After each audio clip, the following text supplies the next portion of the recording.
Dios te bendiga. Qué bueno es poder continuar con esta clase de hermenéutica bíblica y hoy vamos a estudiar los hebraísmos, que son las claves para una correcta interpretación de las escrituras.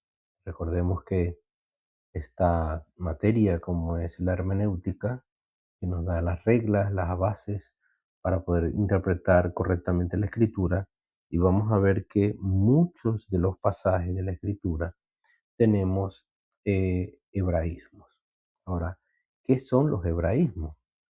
Los hebraísmos, ¿verdad? Eh, es un giro idiomático, es una expresión o una construcción gramatical que es propia del idioma hebreo, ¿ok? De la lengua hebrea, de ahí la palabra hebraísmo, ¿ok? Y que al ser traducida literalmente a otro idioma, como en el caso como en el español, puede sonar extraño, confuso o incluso contradecir a otros pasajes, si no se comprende su trasfondo cultural y lingüístico. Por eso es que es importantísimo que estudiemos los hebraísmos, ¿ok?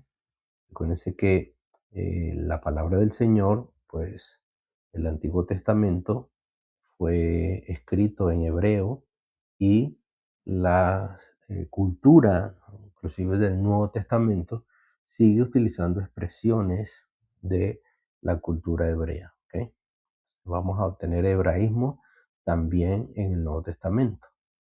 Entonces, eh, entender que los hebraísmos es crucial para poder interpretar correctamente la Biblia y evitar malos entendidos, evitar que tomemos una traducción y una interpretación eh, incorrecta de algunos pasajes si no tenemos en cuenta los hebraísmos. Entonces vamos a ver, hay varios tipos de hebraísmos, ¿no? Y vamos a irlo nombrando cada uno de ellos.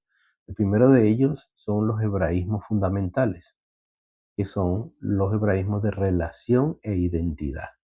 ¿Ok? Entonces, dentro de ellos vamos a entender de que exploramos muchos giros del idioma. Recordemos que estamos hablando de una cultura diferente a la nuestra, ¿ok? Entonces, la relación entre el lenguaje y el pensamiento aquí es clave para una correcta interpretación. Entonces, vamos a ver, por ejemplo, el hebraísmo del hijo en contexto, ¿ok? Vamos a conseguir mucho en la palabra de Dios, vamos a conseguir mucho el término hijo, que en hebreo no solo denota una filiación física, sino también características dominantes que definen la identidad de la persona. ¿Ok?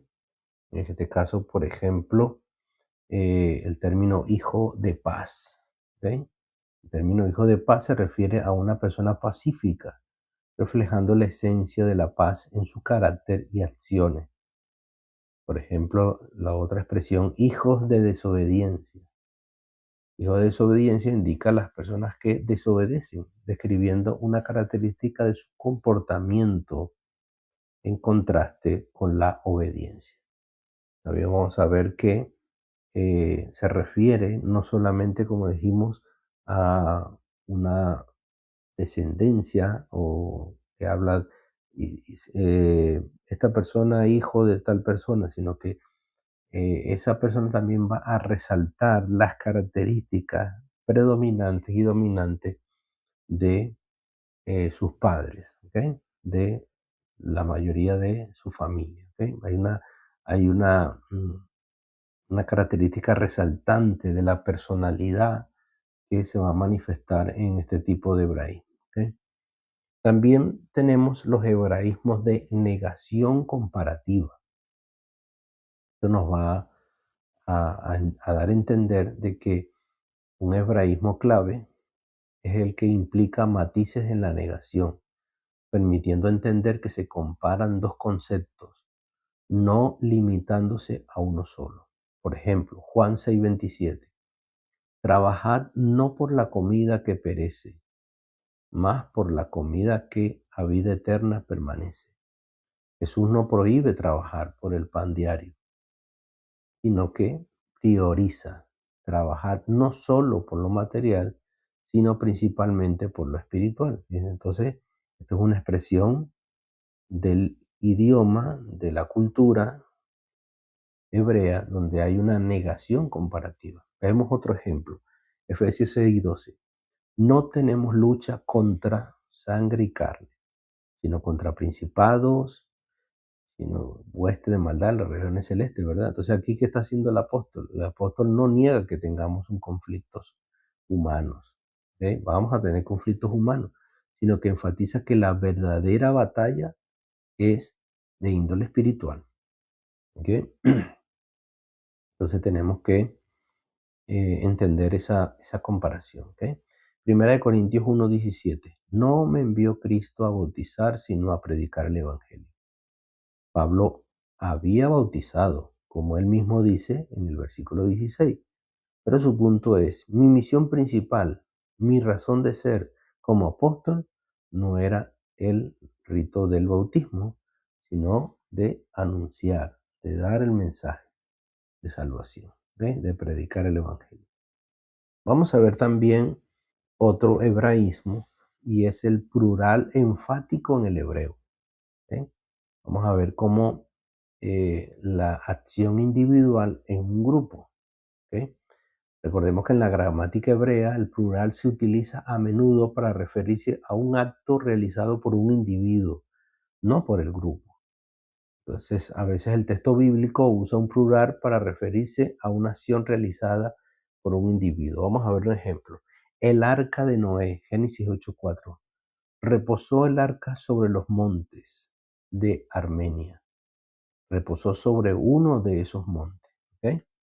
Entonces, fíjense cómo el plural se está como refiriendo a todos los montes, pero realmente el arca, pues, solamente reposó sobre un monte. En Jueces 12:7, Jefté fue sepultado en las ciudades de Galaad, ¿eh? Pero realmente Jefté fue sepultado en una de ellas, ¿eh? Fíjense cómo utiliza el plural para referirse a una acción de individual de una persona, ¿ok? O de un acto. Mateo 26:7 versus Juan 12 del 3 al 4. La unción en Betania. Mateo dice, los discípulos se enojaron y Juan especifica que la voz que protestó fue la de Judas Iscariote. Entonces, Mateo usa el plural para indicar que el sentimiento existía, pero Judas fue su portavoz. Entonces, fíjense cómo es importante entender el hebraísmo para poder dar una correcta aplicación e interpretación de los versos, ¿ok? Vamos a ver otro hebraísmo. Amar y aborrecer como preferencia, ¿ok? Entonces aquí tenemos el hebraísmo de elección y prioridades. En el hebreo, amar y aborrecer representan términos de elección más que de meras emociones, mostrando prioridades en relación. Amar significa elegir, preferir, mientras que aborrecer significa rechazar, posponer y amar menos. Esto lo vemos, por ejemplo, en Romanos 9:13 y Malaquías 1 del 2 al 3. A Jacob amé, mas a Esaú aborrecí. No se trata de un odio psicológico de Dios hacia Esaú como persona, sino de una elección soberana. Dios prefirió a Jacob para ser el portador de la línea del pacto mesiánico, ¿sí? En Lucas 14:26 vemos este pasaje que ya lo hemos estudiado bastantes veces. Si alguno viene a mí y no aborrece a su padre o madre, no puede ser mi discípulo. Jesús no puede estar ordenando el odio que viola el mandamiento de honrar a los padres. Está usando un fuerte hebraísmo para decir que nuestro amor por Él debe ser tan supremo que en comparación cualquier otro amor parezca odio. Entonces recordemos los hebraísmos de elección y prioridades. Ahora, seguimos adelante. Vamos a ver los usos peculiares en el hebreo. Vamos a ver también que vamos a explorar algunos usos peculiares de los números, las acciones y los nombres, que poseen significados más profundos que el que podamos interpretar en nuestro lenguaje normal, en nuestro castellano o en cualquier otra lengua. ¿Ok? Entonces, esto es esencial para poder entender el significado y la riqueza de la interpretación bíblica. Por ejemplo, el número 40. ¿Ok? Entonces, los números en la Biblia poseen profundas implicaciones simbólicas.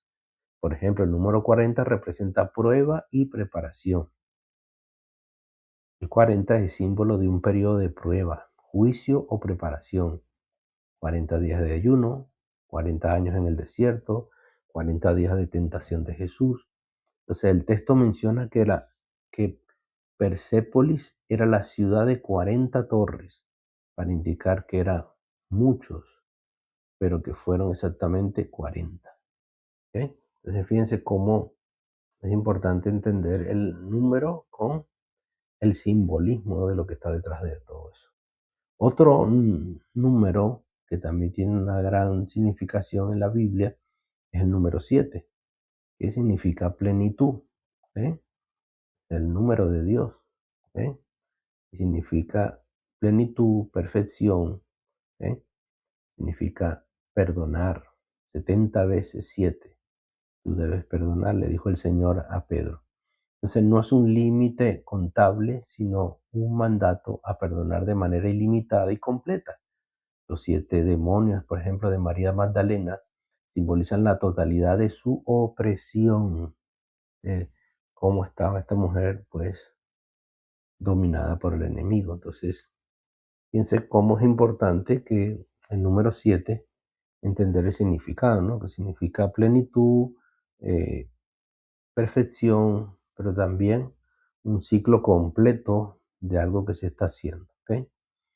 El número 10.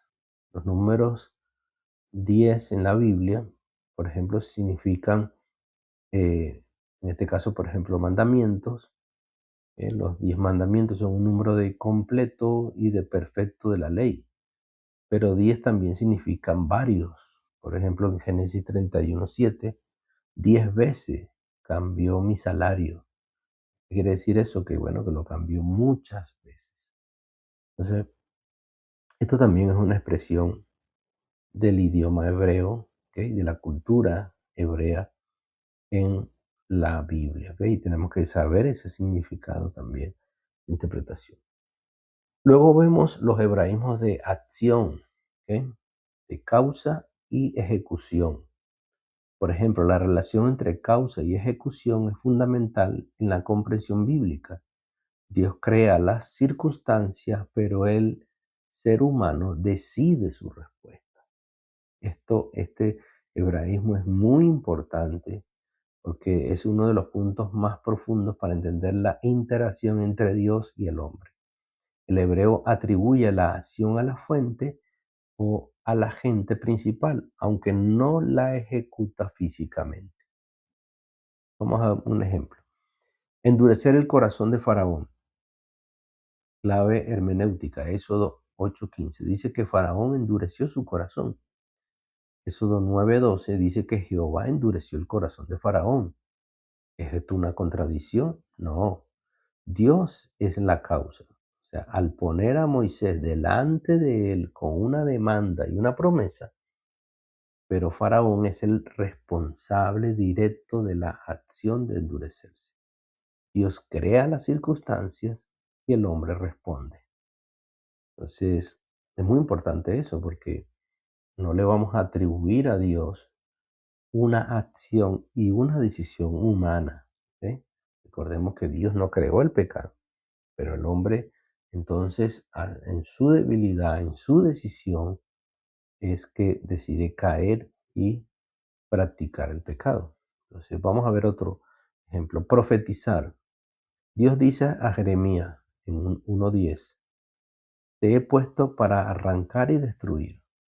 No lo puso a empuñar una espada, sino a profetizar esa destrucción con su palabra. Isaías dice, engrosó el corazón del pueblo. Isaías 6:10, predicando un mensaje que al ser rechazado, los volvía más insensibles. ¿Eh?